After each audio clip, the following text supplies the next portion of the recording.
अंतर आत्मा की आवाज़ कितना सुनते हैं और उस आत्मध्वनि का यानी उस अंतर आत्मा की आवाज़ का या उसके आदेश का कितना पालन करते हैं। क्योंकि जब हम उसकी आवाज़ के अनुसार जब हम उसकी आवाज़ सुनेंगे और वो अंतरात्मा हमको जो शुभ कार्य करने के लिए बोलती है और हम करते हैं, तभी तो हमारे अंदर ये सुंदर स्वभाव हमारा बनेगा और हमारे अंदर सत्य प्रवृत्तियों का विकास होगा और हमको आनंद भी मिलेगा। आत्मध्वनि को निरंतर सुनने और इसके अनुसार ध्यानपूर्वक काम करने से हमारी ये अंतरात्मा की आवाज़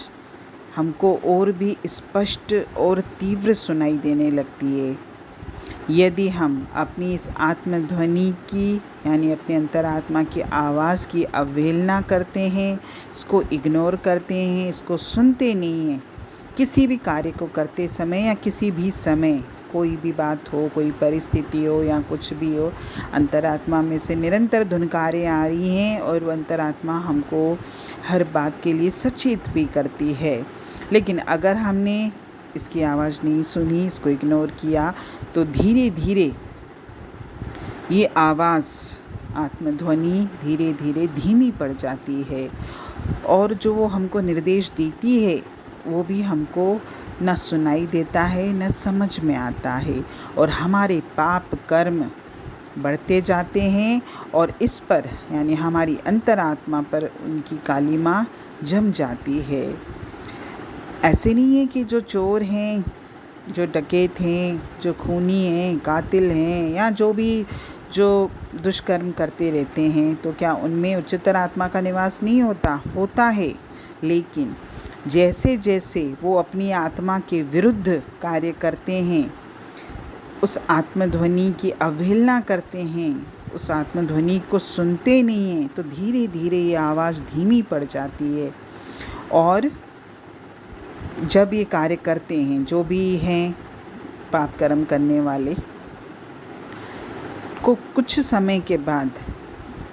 दुष्कर्म, चोरी, डकैती, खून करते हुए भी जो भी ये कार्य करते हैं, उन्हें अपनी आत्मा की प्रताड़ना समझ में ही नहीं आती, क्योंकि बार बार आत्मा की अवहेलना से अंत में वो आत्मा भी मृत प्राय हो जाती है, उसकी शक्ति खत्म हो जाती है,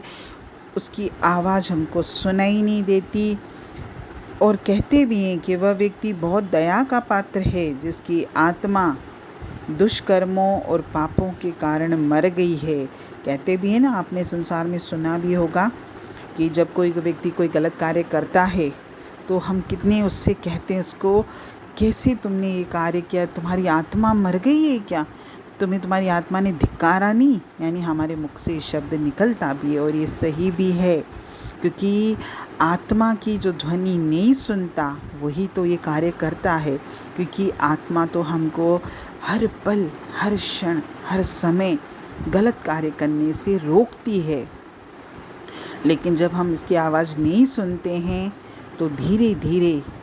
इसकी आवाज़ धीमी पड़ जाती है और सूक्ष्म ध्वनि तो मेरे स्थूल कान सुनेंगे भी नहीं।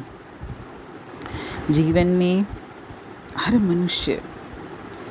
को ये काम करना है कि अंदर परमात्मा निरंतर मुझे चेता रहा है, मुझे समझा रहा है, मुझे बोल रहा है कि तू ये कार्य कर या ये कार्य न कर, लेकिन फिर भी मैं उसकी आवाज़ को नहीं सुनता। और अगर हम उसकी आवाज़ को नहीं सुनेंगे तो हमारा ये अनमोल मनुष्य जन्म ऐसे व्यर्थ चला जाएगा। हरि ओम।